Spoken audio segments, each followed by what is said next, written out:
दोस्तों, अगर मैं आज आपसे यह कहूं कि आप किसी भी बीमारी को अपने शरीर से परमानेंटली खत्म कर सकते हैं, तो क्या आपको इस पर यकीन होगा? और वो भी नेचुरली, मतलब बिना किसी मेडिसिन के, बिना किसी डाइट प्लान को फॉलो किए, बिना किसी प्रिकॉशन के आप अपने शरीर की हर बीमारी को ठीक करने की क्षमता रखते हैं। तो क्या आपको मेरी इस बात पर यकीन होगा?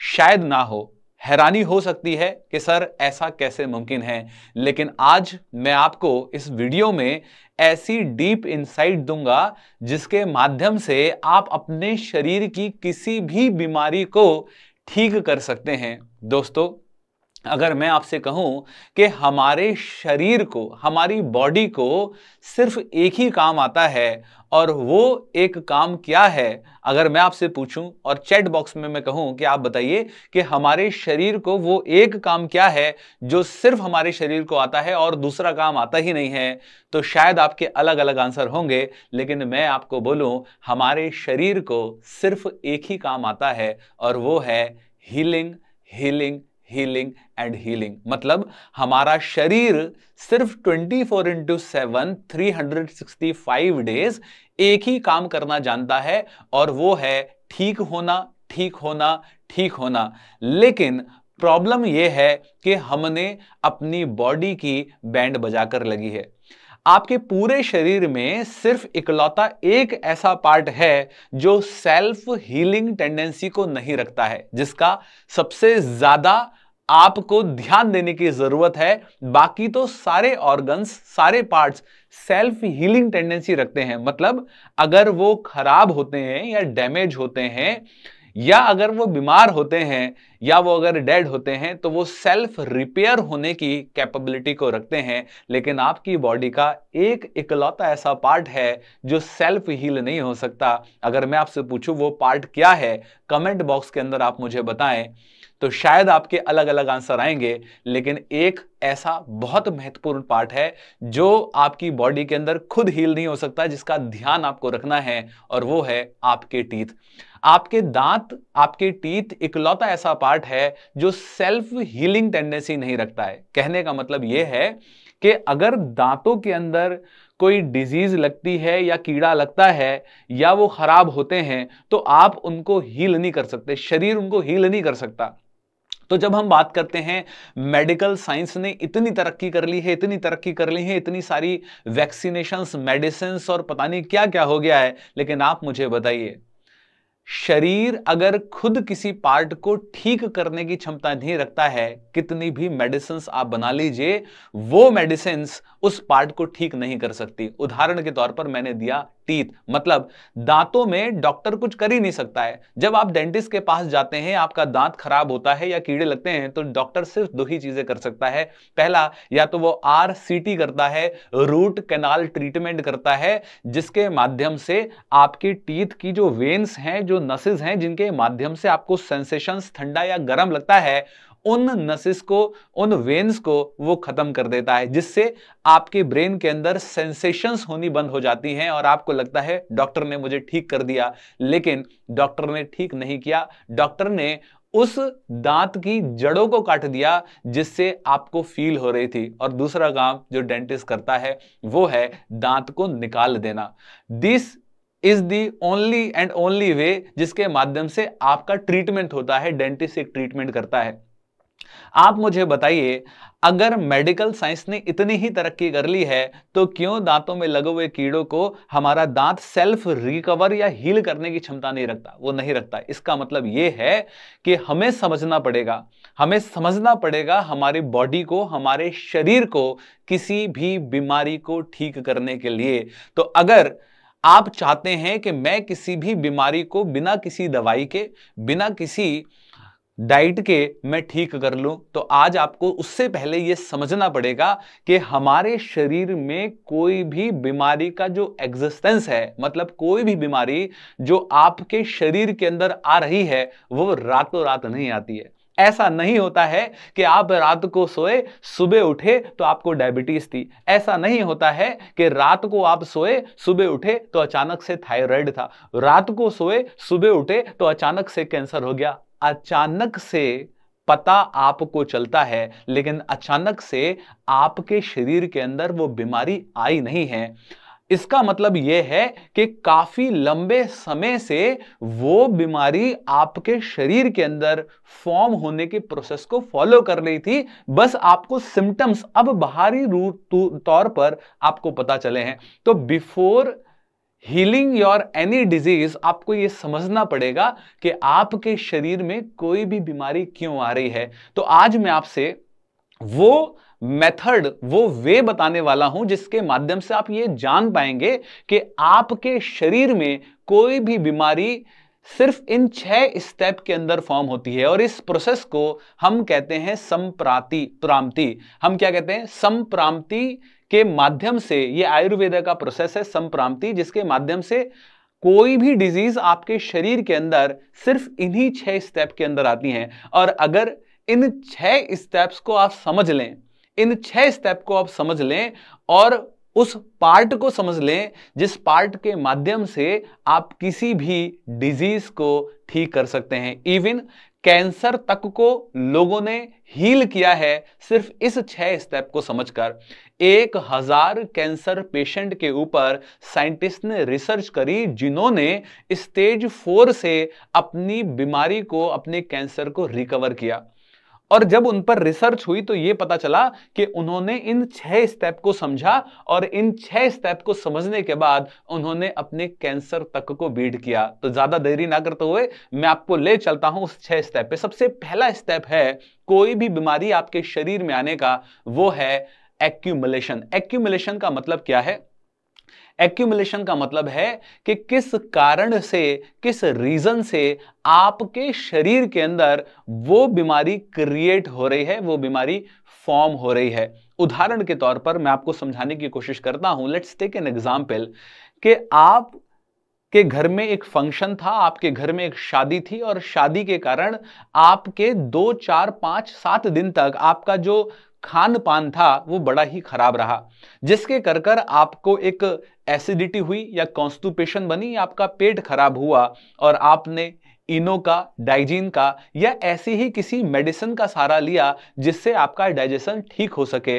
डाइजेशन तो ठीक हो गया, आपको रिकवरी भी मिल गई, आपको आराम भी हो गया, लेकिन आपका उसके तुरंत ही बाद ट्रैवलिंग था, बिजनेस ट्रिप था और आप फिर से ट्रैवलिंग पर चले गए जहां से फिर से आपको बाहर का खाना पड़ा। तो किस कारण से आपके शरीर के अंदर वो जो डिजीज, जो सिम्टम्स आपको बाहर दिख रहे हैं, वो किस कारण से आपको हो रहे हैं, उस पार्ट को हमने एक्यूमुलेशन बोला। सेकंड पार्ट आता है एग्रीवेशन। एग्रीवेशन का मतलब क्या है कि आपने कई बार दवाई तो ले ली, लेकिन आपको आराम भी मिल गया, लेकिन आप निरंतर उसी लाइफ स्टाइल को फॉलो करते रहे जिस लाइफ स्टाइल से वो सिम्टम्स आपको नजर आ रहे थे। आपने उस सिम्टम्स पर काम तो किया, आपने मेडिसिन तो ली, लेकिन आपने उस लाइफ स्टाइल को ना समझकर, आपने उस कॉज को ना समझकर आप उस कॉज को निरंतर रिपीट करते रहे। निरंतर आप बाहर का खाना खाते रहे, निरंतर आपका स्लीप जो साइकिल था वो डिस्टर्ब रहा, निरंतर आप स्ट्रेस के अंदर रहे, निरंतर आप एंजाइटी के अंदर रहे, निरंतर आप मेडिसिन को इंटेक करते रहे और निरंतर जब आपने ये किया तो वो जो पहले आपको आपके गट के अंदर शायद हो सकता है कॉन्स्टिपेशन से आपको नजर आया या एसिडिटी से नजर आया, अब वो एग्रीवेट हो गया। एग्रीवेट का मतलब क्या है कि अब वो बढ़ गया और वो एसिडिटी जो आपके स्टमक के अंदर आपको महसूस हो रही थी, वो एसिडिटी बढ़कर अब आपको आपके चेस्ट के अंदर नजर आने लगी। तो आप में से कितने लोग हैं जिन्होंने ये फील किया है कि कई बार एसिडिटी आपके चेस्ट के अंदर फील होने लगती है और आप बोलते हैं मेरे ना चेस्ट में जलन हो रही है, मेरे को एसिडिटी हो रही है, हैवी इन दी चेस्ट हो रही है। और ये एसिडिटी आपको इसलिए हो रही है क्योंकि वो एग्रीवेट हो गई है, वो बढ़ गई है। तीसरा जो स्टेप है वो है स्प्रेडिंग। स्प्रेडिंग का मतलब क्या है कि अब वो एसिडिटी जो आपके चेस्ट तक पहुंच गई, अब ये एसिडिटी सिर्फ चेस्ट को इंपैक्ट नहीं करेगी, ये एसिडिटी आपके हेड में भी जाएगी, ये एसिडिटी आपकी लेग्स में भी जाएगी, और ये एसिडिटी इवन योर हैंड्स में भी जाएगी। तो आपने बहुत सारे लोगों को ये कहते हुए सुना होगा कि यार मेरे ना एसिडिटी से, गैस से मेरे सर में दर्द हो रहा है, मेरे लेग्स के अंदर पेन हो रहा है, मेरे हैंड्स के अंदर पेन हो रहा है। अक्सर आपने ये लोगों को कहते हुए सुना होगा। कहने का मतलब क्या है कि अब वो एसिडिटी जो सिर्फ चेस्ट तक थी, यहां पर एक पॉकेट बना रही थी, अब इसने स्प्रेडिंग करना शुरू कर दिया और आपके पूरे बॉडी के पार्ट में इसने जाना शुरू कर दिया। और अगर आपने अभी भी अपने एक्यूमुलेशन को ना समझकर सिर्फ कॉज पर, सिर्फ सिम्टम्स पर काम किया, तो ये चौथी स्टेज के अंदर पहुंच जाएगी। और जो चौथी स्टेज है वो है आपकी लोकलाइजेशन। लोकलाइजेशन का मतलब क्या है कि वो अब आपके बॉडी का वो सबसे कमजोर हिस्से को ढूंढेगी। ध्यान से सुनिएगा, अब वो आपकी बॉडी के उस सबसे कमजोर और वीक ऑर्गन को ढूंढेगी या वीक पार्ट को ढूंढेगी, जहां पर जाकर वो एक लोकलाइज होने की कोशिश करेगी, जहां पर जाकर वो ठहरने की कोशिश करेगी। तो आप देखेंगे कि कई बार वो पाइल्स का रूप ले लेती है, कई बार वो कॉन्स्टिपेशन का रूप ले लेती है, कई बार वो मरोड़ का रूप ले लेती है, और कई बार अगर आपकी कोई चोट भी लगी है, माने आपके कोई आउटर चोट लगी है, तो वहां पर वो एक्यूमुलेट हो जाएगी, आपके किडनी पर इंपैक्ट कर सकती है, लंग्स पर इंपैक्ट कर सकती है, हार्ट पर इंपैक्ट कर सकती है, हर उस पार्ट पर इंपैक्ट कर सकती है जो आपकी बॉडी का सबसे कमजोर पार्ट है। तो वहां पर वो जाकर लोकलाइज होने की कोशिश करेगी, और अक्सर आप देखते हैं कि पाइल्स के अंदर वो कन्वर्ट हो जाती है, वहां पर लोकलाइज्ड हो जाती है। और अगर आप अभी भी सिर्फ अपने सिम्टम्स पर, आप अभी भी सिर्फ अपनी डिजीज पर ही ध्यान देते रहे, मेडिसिन पर ही सिर्फ ध्यान देते रहे कि मैं तो दवाइयां ले रहा हूं, मैं तो मेडिसिन खा रहा हूं, लेकिन तब भी सही नहीं हो रहा है। ज्यादातर लोग आज सबसे बड़ी गलती जो कर रहे हैं वो सिर्फ ये सोचते हैं कि सिर्फ दवाई खाने से उनकी बीमारी ठीक हो जाएगी। लेकिन याद रखिए, बीमारी सिर्फ दवाई खाने से ठीक नहीं होगी, बीमारी तब तक ठीक नहीं होगी जब तक आप इस 6 स्टेप को समझेंगे नहीं कि बीमारी आपके शरीर में कैसे फॉर्म हो रही है। और अगर आपने अभी भी नहीं ध्यान दिया तो 5वां स्टेप आएगा, that is the diversification. Diversification का मतलब है कि अब वो लोकलाइज होने के बाद, अब वो लोकलाइज होने के बाद डाइवर्सिफाई होगी, अलग अलग पार्ट में जाकर वो सेम इंपैक्ट को करना शुरू करेगी। और अगर आप अभी भी नहीं रुके तो 6ठा स्टेप आपकी बॉडी के अंदर देखने को मिलेगा, और वो है क्रोनिक स्टेज, जिसको हम बीमारी कहते हैं, जिसको हम डिजीज कहते हैं। प्रॉब्लम सबसे बड़ी ये है कि हम सिर्फ और सिर्फ डिजीज पर फोकस होकर उसके रिलेटेड मेडिसिन को लेना शुरू कर रहे हैं। मेडिसिन कभी भी आपकी शरीर की बीमारी को ठीक करने की क्षमता नहीं रखती। आपके शरीर की डिजीज को ठीक करने की क्षमता अगर किसी में है तो वो आपके खुद के शरीर में ही है। लेकिन आप उसको सपोर्ट ना कर, आप उसको हेल्प ना कर, आप उसको अंडरस्टैंड ना कर, आप उसको ना समझकर आप उसके अगेंस्ट में काम कर रहे हो। You are working against your body and that is the cause of the disease. आप अगर सिर्फ अपने शरीर को, अपनी बॉडी को थोड़ा सा सपोर्ट कर दें तो बिलीव मी, आपका शरीर तो 24/7 बॉर्डर की जंग लड़ने में लगा ही है उन सारे वायरस और बैक्टीरिया से जो आपकी बॉडी को हार्म करना चाहते हैं। तो आज मैं आपको एक ऐसा पावरफुल वे बताऊंगा इन 6 स्टेप के अंदर से, जिसके माध्यम से आप अपने शरीर की किसी भी बीमारी को ठीक करने की क्षमता रखते हैं। अगर आपको लगता है कि ये वीडियो आपके लिए वैल्यूएबल है, असरदार है, कारीगर है, तो प्लीज इस चैनल को सब्सक्राइब कर दें, सो दैट मैं आपके लिए और ऐसी अमेजिंग वीडियोस लेकर आ सकूं। और अपने प्लीज फैमिली फ्रेंड को जरूर अवेयर करें कि क्या गलती हम सब से अनजाने के अंदर होती जा रही है, जिसके कर हमें आगे चलकर बहुत मेजर कॉस्ट इसका पे करना पड़ता है। तो देखिए, अगर आप चाहते हैं कि आपके शरीर की कोई भी बीमारी, कोई भी डिजीज को आप ठीक करें, तो आपको यह समझना पड़ेगा कि जब तक आप अपने एक्यूमुलेशन को बंद नहीं करेंगे, ध्यान से सुनिए, दोबारा बोल देता हूं, आप जब तक अपने एक्यूमुलेशन को बंद नहीं करेंगे, आप कितनी भी मेडिसिन ले लीजिए, कितनी भी दवाइयां खा लीजिए, आपकी बीमारी कुछ देर के लिए आपको रिलीफ तो दे देगी, लेकिन परमानेंटली आपके शरीर से कभी नहीं जा सकती। मैं दोबारा बोल देता हूं, अगर आप चाहते हैं आपके शरीर से किसी भी बीमारी का खात्मा हो, तो आपको एकांत में बैठकर, आपको शांति से बैठकर एक बार सिर्फ इस बात की अवेयरनेस लेनी है कि क्या वो कॉज था, क्या वो कारण था जिसके कर मेरे को ये सिम्टम्स दिखने शुरू हुए। मैंने ऐसा क्या किया पिछले 1 महीने के अंदर, 1.5 महीने के अंदर, 1 हफ्ते के अंदर, जिससे मुझे ये सिम्टम्स दिखने शुरू हुए। कई बार जब हमें एसिडिटी होती है, कई बार जब हमारा डाइजेशन गड़बड़ होता है, तो हम मेडिसिन तो लेते हैं, हम तुरंत रिलीफ तो चाहते हैं, लेकिन क्या कभी हमने ये बैठकर सोचा, मैंने ऐसा क्या खाया था, मैंने ऐसा क्या लाइफस्टाइल के अंदर बदलाव किया था जिससे मुझे ये सिम्टम्स देखने को मिल रहे हैं।